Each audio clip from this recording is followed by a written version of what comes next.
우리 코스피가 전년 말 대비 71% 올랐고요. 기계업종 무려 165%, 전기전자, 주로 반도체 때문입니다만 112% 올랐습니다. 반면에 거의 못 오른 종목도 있죠. 이러한 시기에 차라리 코스피 200을 사셨다면요, 코스피 전체 수익률보다 좀 높습니다. 이러한 거 상승 시기에 ETF가 굉장히 중요하다. 올해 코스피가 많이 올랐습니다. 올해 여러분의 부도 좋은 성과가 있었을 거로 생각이 되고요. 제가 반도체 오디세이라는 책을 추천해 드렸고요. 여러분들이 좋은 댓글을 많이 달아주셨습니다. 그래서 당초에는 20분만 드리려고 그랬는데요. 너무 관심이 많으셔가지고 10분을 더 늘릴 것입니다. 꼭 신청 부탁드리고요.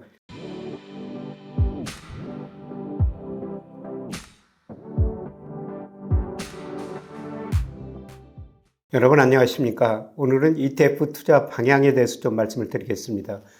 사실 올해 종목별 투자하는 것보다는 ETF 투자하는 게 아마 수익이 제일 좋았지 않을까 이렇게 생각합니다. 그래서 전체적인 주가지수, 업종별 주가지수 보고요. 앞으로 어떤 ETF를 투자해야지 조금 더 효율적일지, 수익률이 높을지 이런 문제 한번 생각해 보겠습니다. 10월 말까지 제가 보는 세계 주요 주가지수입니다. 우리 코스피가 전년 말 대비 71% 올랐고요. 코스닥도 못 올랐다고 그랬지만 33% 올랐습니다. 제가 보는 주가지수에서 코스피 1등, 코스닥 2등 이렇게 되고 있고요. 그 다음에 미국 S&P 500이 16.3%였습니다.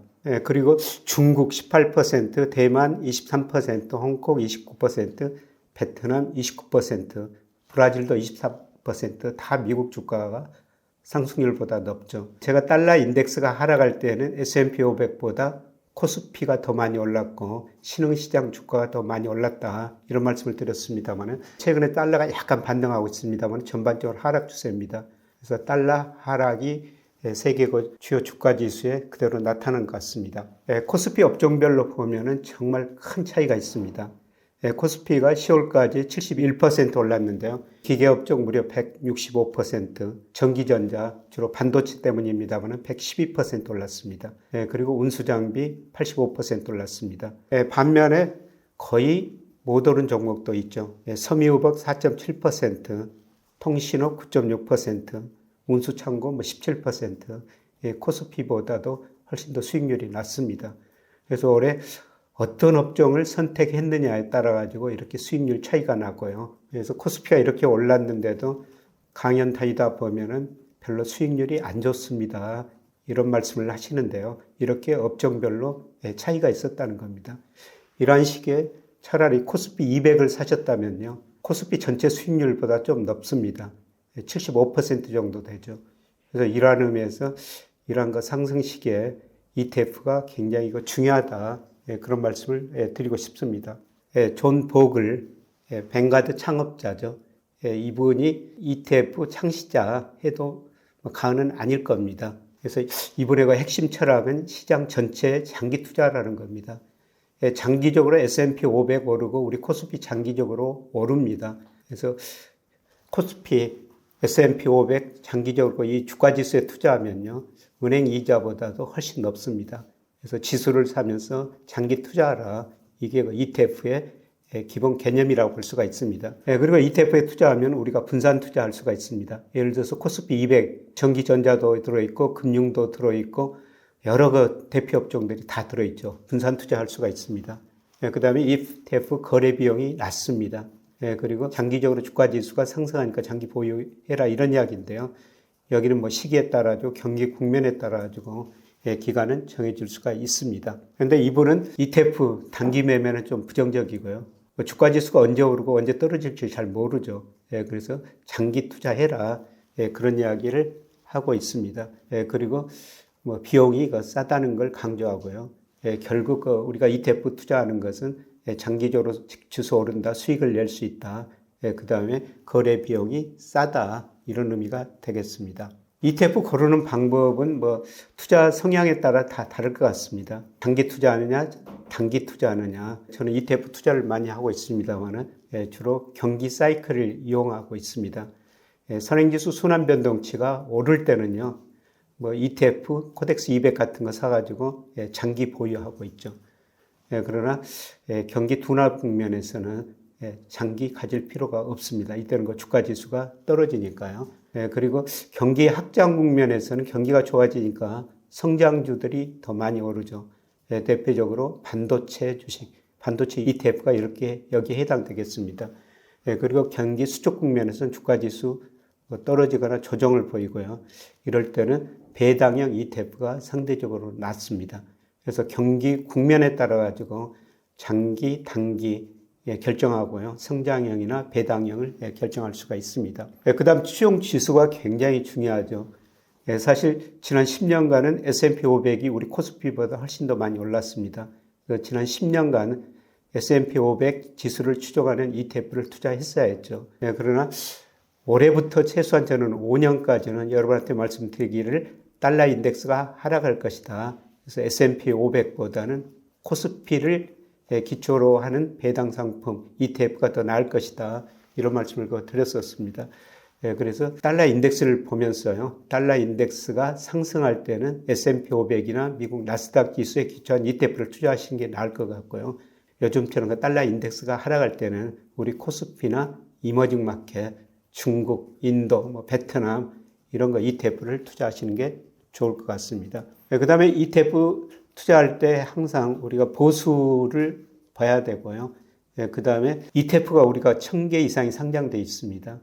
그런데 어떤 거는 거래가 거의 안 됩니다. 제가 사실 여러분한테 그 채권 ETF도 많이 말씀드렸습니다만은 대부분의 채권 ETF들이 거래량이 상대적으로 적습니다. 그래서 ETF 거래할 때 우리가 언제든지 사고 팔아야 되니까요. 여러분이 거래량, 유동성 꼭 따져보시기 바랍니다. 그리고 가장 중요한 게 업종별 다양한 ETF가 있습니다. 경기 국면에 따라 가지고 업종별 ETF 선정하셔야 되죠. 앞서 말씀드렸습니다만은 경기 확장 국면이라면은 당연히 반도체 ETF 이런 걸 선정해서 투자하셔야 되고요. 그 다음에 경기 수축 국면이라면은 상대적으로 배당을 많이 주는 통신 관련 ETF 이런 것들이 수익을 더 낼 수가 있습니다.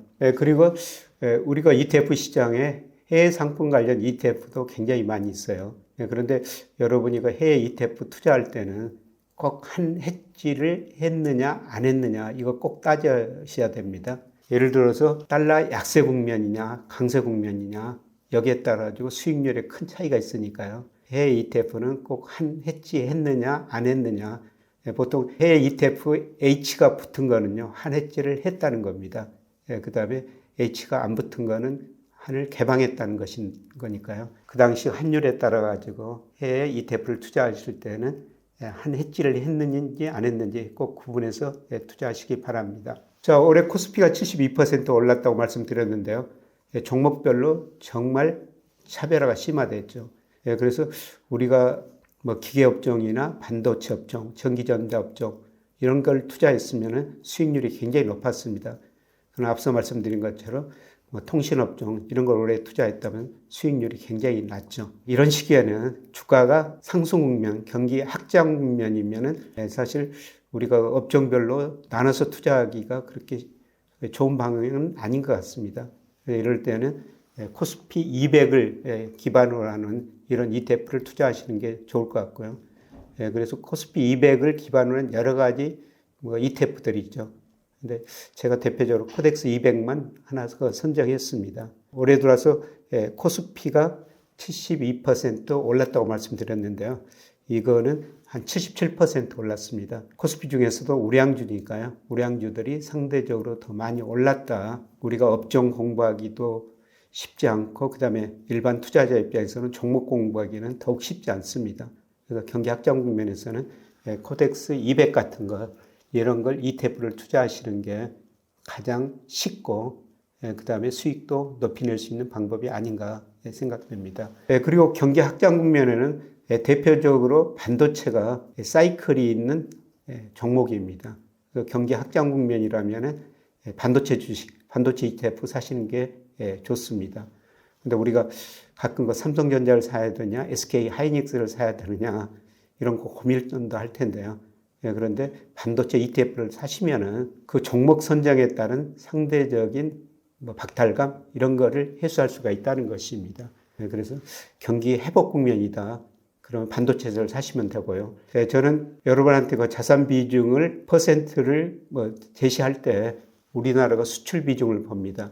그래서 작년부터 우리 수출에서 비중이 늘어나는 게 반도체하고 선박이었었어요. 그래서 제가 개별 종목도 말씀드렸습니다만은 사실 우리 수출 늘어날 때 비중이 늘어난 업종에 투자하시면 된다는 것입니다.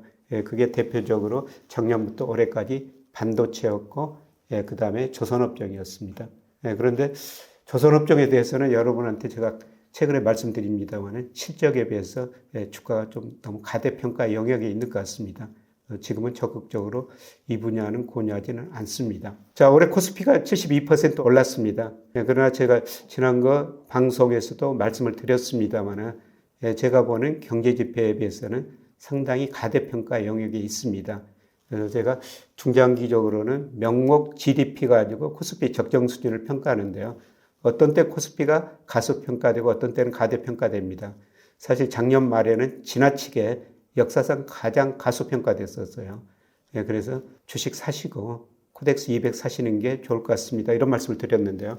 현재는 또 지나치게 가대평가 영역에 들어 있습니다. 물론 가대평가 정도가 어디까지 갈지는 저도 모릅니다. 그러나 중요한 거는 결국은 적정 추세선에 접근해 간다는 겁니다. 그래서 어제 오늘 주가가 급락했습니다만은 아마 이런 과정이 앞으로 전개될 수 있다 이렇게 보고 있고요. 그 다음에 제가 월별로는 일평균 수출 금액 가지고 가대평가됐느니 가소평가됐느니 이런 말씀을 드리는데요. 대표적으로 2021년 4월에 한 40% 가대평가됐었어요. 그리고 주가가 급락했었죠. 그런데 지난 10월 물론 일평균 수출 금액이 많이 증가했습니다만은 또 가대평가 영역에 들어있고요. 11월은 일평균 수출 금액이 제가 예상해 보면 10월보다 2억 달러 이상 낮게 나옵니다. 그런데 최근에 코스피가 올라가지고 역사상 가대평가 정도가 가장 심한 국면에 접어들었어요. 그러다가 주가가 급락하고 있습니다만은 이런 걸 볼 때 주가 지수가 여기서 계속 오르기보다는 좀 조정을 거칠 가능성이 높습니다. 그리고 역시 M2에 비해서도 가대평가 영역이 들어있고요. HP 필터로 추세를 구해보더라도 추세로 너무 벗어났습니다. 여러분 이거 ETF를 많이 좀 공부하시면 참 우리 자산을 안정적으로 운영할 수가 있는데 ETF 중요한 사이트가 있습니다. 펀 ETF하고 ETF 체크라는 두 개의 사이트가 있어요. 여기에서 각종 ETF 최근 동향도 점검할 수가 있고요. 그 다음에 이 사이트에서 최근 우리 투자자들이 관심을 가지는 거래량이 많이 증가하는 ETF도 계속 소개해 드리고 있습니다. 그래서 이 두 사이트 들어가셔가지고요. ETF도 공부하시고, ETF 추세도 공부하면서 안정적인 자산 운용에 큰 도움이 되시길 바랍니다. 요새 반도체 경기 정말 뜨겁죠. 주시장도 뜨겁습니다. 그래서 반도체 경기를 공부해야 할 필요가 있기 때문에 제가 반도체 오디세이라는 책을 추천해 드렸고요. 그래서 당초에는 20분만 드리려고 그랬는데요. 너무 관심이 많으셔가지고 10분을 더 늘릴 것입니다. 여러분이 앞으로도 좀 많이 신청을 해 주시고요. 11월 8일 토요일 자정까지 댓글 남겨주시면 저희가 선정해가지고 여러분한테 선물 드리겠습니다. 꼭 신청 부탁드리고요. 그리고 올해 코스피가 많이 올랐습니다. 다시 그 조정을 보이고 있습니다만 코스피가 오른 만큼 올해 여러분의 부도 좋은 성과가 있었을 거로 생각이 되고요. 거기에 제 유튜브가 조금이라도 도움이 됐으면 이런 소망이 있습니다. 여러분들이 그 좋은 댓글을 많이 달아주셨습니다. 앞으로도 댓글 달아주시고요. 어떤 주제로 방송을 해야 될지 여러분의 댓글을 보고 참고해가지고 주제에 맞는 방송을 해드리도록 하겠습니다. 고맙습니다.